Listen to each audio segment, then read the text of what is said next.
ओम अज्ञानतिमिरान्धस्य ज्ञानाञ्जनशलाकया चक्षुरुन्मीलितं येन तस्मै श्रीगुरुवे नमः। जय श्री कृष्ण चैतन्य प्रभु नित्यानंद श्री अद्वैत गदाधर श्रीवासादि गौर भक्त वृंद। हरे कृष्ण कृष्ण कृष्ण हरे हरे, हरे राम राम राम हरे हरे। हरे कृष्ण कृष्ण कृष्ण हरे हरे, हरे राम राम राम हरे हरे।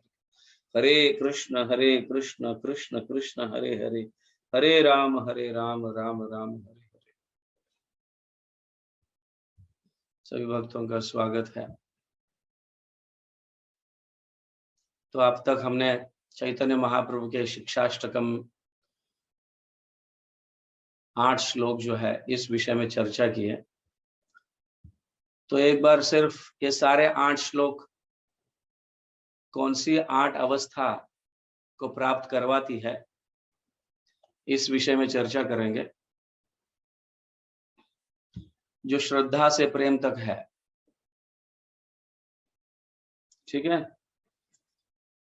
तो चैतन्य महाप्रभु का ये शिक्षाष्टकम, ये सारे 8 श्लोक जो है भक्ति रसामृत सिंधु में जो उल्लेख किया हुआ है, श्रद्धा से प्रेम तक के इन 8 अवस्थाओं को दर्शाता है। श्रद्धा से प्रेम तक जो है इन 8 अवस्थाओं को दर्शाता है। तो चेतो दर्पण मार्जनम जो पहला श्लोक है, हाँ, इस पहले श्लोक में दिव्य 8 गुणों का वर्णन किया गया है, जिसकी हमने चर्चा ऑलरेडी कर चुके हैं। और ये 8 दिव्य गुणों का वर्णन जो हुआ है, इसके कारण साधक के हृदय में श्रद्धा जागृत होती है। और श्रद्धा ये मूल है, ये बेस है। श्रद्धा के बिना हम भक्ति में आगे नहीं बढ़ सकते। इसीलिए सर्वप्रथम अदो श्रद्धा कहा गया है। श्रद्धा की अत्यंत आवश्यकता है भगवान के नाम के उच्चारण के लिए और उन अवस्थाओं को प्राप्त करने के लिए। वो है भगवत प्रेम और भाव जो है। इन अवस्थाओं को प्राप्त करने के लिए श्रद्धा बहुत महत्वपूर्ण कार्य करता है, इसीलिए वो बेस है। तो पहले श्लोक में 8 गुणों का वर्णन है, जिसके कारण हमारे हृदय में भगवान के प्रति, भगवान के नाम के प्रति श्रद्धा जागृत होती है। और दूसरा जो श्लोक है, नाम नाम अकारी बहुधा निज सर्वशक्तिस, ये जो है सर्वशक्ति, ये श्लोक हमें 3 अवस्थाओं को प्राप्त किस तरह से किया जाए, वो है साधु संग, भजन क्रिया, अनर्थ निवृत्ति। मतलब अनर्थों से पार जाना, अनर्थों से निवृत्त होना। अनेक प्रकार के अनर्थ है जिसको हम पकड़ के रखे हैं, और इन अनर्थों से निवृत्त होना। दूसरा श्लोक जो है साधु संग, भजन क्रिया और अनर्थ निवृत्ति, इन 3 अवस्थाओं में प्रगति किस तरह से लाना है, इसका वर्णन करता है दूसरा श्लोक जो है। जिसके कारण भक्त साधक भौतिक जगत के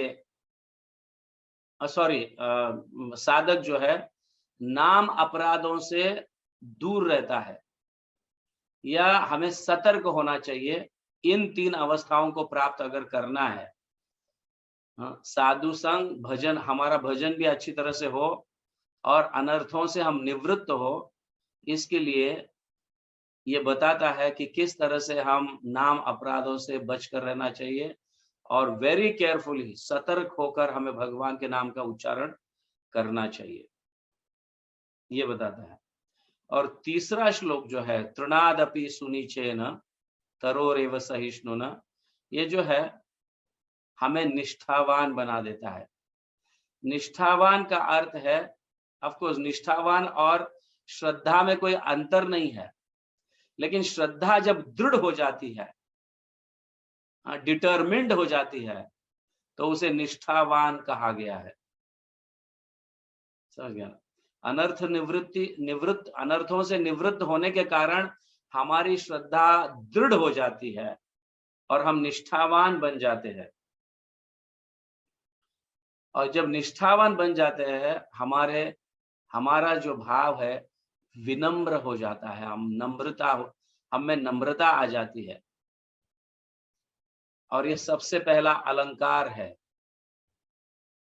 हमारे आचरण का सबसे पहला अलंकार है, हम में नम्रता आ जाती है। और नम्रता आने के कारण अन्य सारे आभूषण हमें ऑटोमेटिकली प्राप्त हो जाते हैं। नम्रता से सरलता उत्पन्न हो जाती है, दया उत्पन्न हो जाता है, और माफ करने की मतलब जीवों के प्रति मतलब जीवों को माफ करने की वृत्ति उत्पन्न हो जाती है। क्षमा, दया, ये सारे अनेक प्रकार के गुण हमें आ जाते हैं। और उसका पहला जो है नम्रता, विनम्रता, ये हमें आ जाती है जब हमें दृढ़ता आती है। दृढ़ श्रद्धा मतलब निष्ठावान जब हम बन जाते हैं। तो उसके उपरांत जो है न धनम न जनम न सुंदरीम, ये श्लोक जो है एक उच्चतर की रुचि प्राप्त करवाता है। तो ये रुचि जो है हमारे 8 श्रद्धा, भजन, साधु संग, भजन क्रिया, अनर्थ निवृत्ति तथा निष्ठा, फिर रुचि, भगवान के नाम में रुचि उत्पन्न होने लगती है। Higher taste, we develop higher taste, we give up material taste and try to achieve spiritual taste. आप समझ रहे हैं? भौतिक रुचियों को हम धीरे धीरे छोड़कर आध्यात्मिक रुचि अपनाने का प्रयास करते हैं। तो न धनम न जनम तभी होता है। वो अब धन की आवश्यकता क्या है, हमें तो शरीर को मेंटेन करना है, एक दिन तो ये सब कुछ त्याग कर जाना है। तो सबसे अधिक महत्वपूर्ण आध्यात्मिक आत्मा से संबंधित कार्य है। तो आत्मा से संबंधित कार्य हम करने लगते हैं, अपनी आध्यात्मिक उन्नति करने लगते हैं। तो ये रुचि का स्तर हमें याद दिलाता है। तो और शक्ति प्रदान करता है हमें, भगवत नाम में रुचि उत्पन्न करने की शक्ति हमें प्रदान कराता है। और फिर उसके उपरांत जो है 5वां श्लोक जो है अयिनंद तनुज किंकरम पतितम माम विषमे भवाम बुधो, ये क्या दर्शाता है? लालायित, ग्रीडीनेस हमारे हृदय में भगवान के नाम के प्रति और भगवान की प्राप्ति करने की लालायत जो है ना, लालायित उत्पन्न कराता है।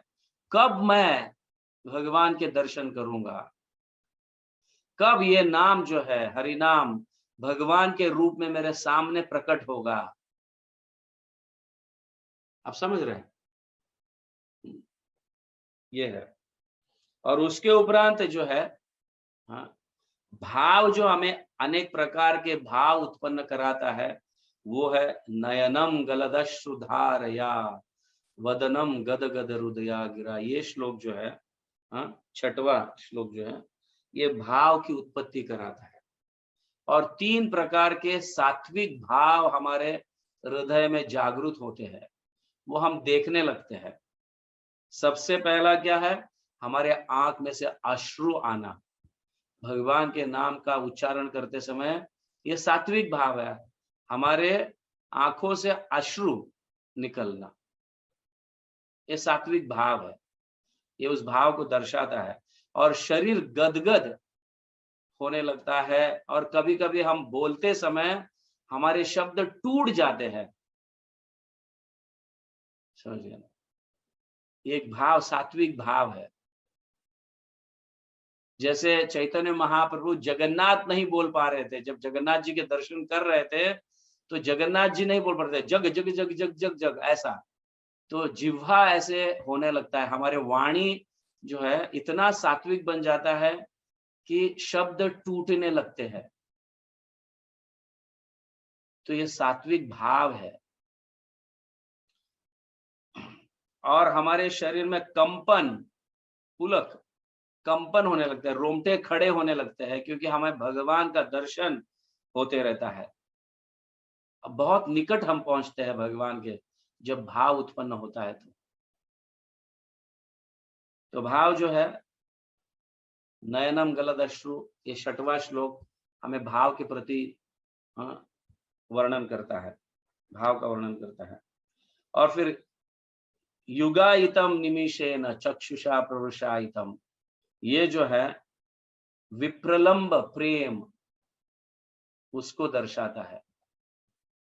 विप्रलंब मतलब भगवान से हम दूर है बहुत, और कब भगवान के निकट मैं जाऊंगा या भगवान मेरे निकट आएंगे, विरह की वेदना हमारे हृदय में जागृत होने लगती है। इसलिए युगायितम निमिषेन मतलब एक क्षण युग के जैसा लगने लगता है, जिसके हम डिटेल्स में चर्चा किए हैं, ठीक है ना। और 8वां श्लोक जो है, आश्लिष्यवापादरताम पिनस्तुमाम, ये श्लोक जो है संभोग प्रेम के प्रति दर्शाता है। कृष्ण जब हमें प्राप्त होते हैं, तो कृष्ण की प्राप्ति की इच्छा और भी भक्त लोग करते हैं। इसीलिए जब हमें छोड़कर और भक्तों के पास जाते हैं तो हमें बहुत दुख होता है, और निरंतर हम ऐसे विरह में भगवान के नाम का या भगवान का स्मरण करने लगते हैं। इसे भी संभोग कहा गया है, क्यों हम भगवान से दूर रह नहीं सकते। हर हमेशा भगवान के विरह में भगवान के नाम को गले लगाते हैं, और भगवान के प्राकट्य में भगवान सामने है तो भगवान को हम गले लगाते हैं। इस तरह से भगवान के नाम में और भगवान में कोई अंतर नहीं, दोनों को हम गले लगाते हैं और दोनों को संभोग करते हैं। संभोग का अर्थ है एक होना, सो इसे संभोग प्रेम कहा गया है। तो 8वां श्लोक, उस समय हम भले भगवान मुझसे दूर रहकर मुझे दुख दे या मुझे गले लगाए, मुझे आलिंगन दे, तो दोनों अवस्था में भी भगवान मेरे प्राणनाथ है, ऐसी भावना उत्पन्न होती है। समझ गया। तो श्रील भक्तिविनोद ठाकुर जो है अपना कंक्लूजन लिखते हैं, तो आप हरिनाम को अपना मित्र समझकर गले लगाओ, ऐसे वो कहते हैं। हरिनाम जो है हमारा सबसे उत्तम और प्रिय मित्र है, इसलिए उसे गले लगाओ, ऐसे श्रील भक्तिविनोद ठाकुर कहते हैं। इस तरह की उच्च शिक्षा देते हैं। वो क्या लिखते हैं, हरिनाम को गले लगाकर क्या कहने के लिए कहते हैं, हे बंधु, कृष्ण के नाम में सदैव शक्ति होती है, साधन की अवस्था में भी और सिद्ध की अवस्था में भी। तो साधना करते समय भी और साधना से परे हो जाने के बाद सिद्ध अवस्था में भी भगवान के नाम में सदैव शक्ति होती है। अतएव नाम को अपना एकमात्र कार्य मानकर सदैव नाम जप करो और नाम को कभी भी त्यागो नहीं, नाम को कभी भी छोड़ो नहीं। ये श्रील भक्तिविनोद ठाकुर हमें समझाते हैं। तो ऐसे मित्र को हमें त्यागना नहीं चाहिए, ऐसे श्रील भक्तिविनोद ठाकुर कहते हैं, जो भगवान का प्राकट्य कराता है, हमारे समक्ष भगवान के दर्शन कराता है, और वही नाम है। और ये नाम हमारे जीवन का परम मित्र है। इससे उत्कृष्ट मित्र, इससे उत्कृष्ट संबंध और कोई नहीं है इस दुनिया में या इस भौतिक जगत में। तो ये हमें समझना चाहिए। ठीक है, ओके। हरे कृष्णा। जगत गुरु श्रील प्रभुपाद की जय, श्रील भक्तिविनोद ठाकुर की जय, हरिनाम संकीर्तन की जय, गौर प्रेमानंद, हरि हरि बोल।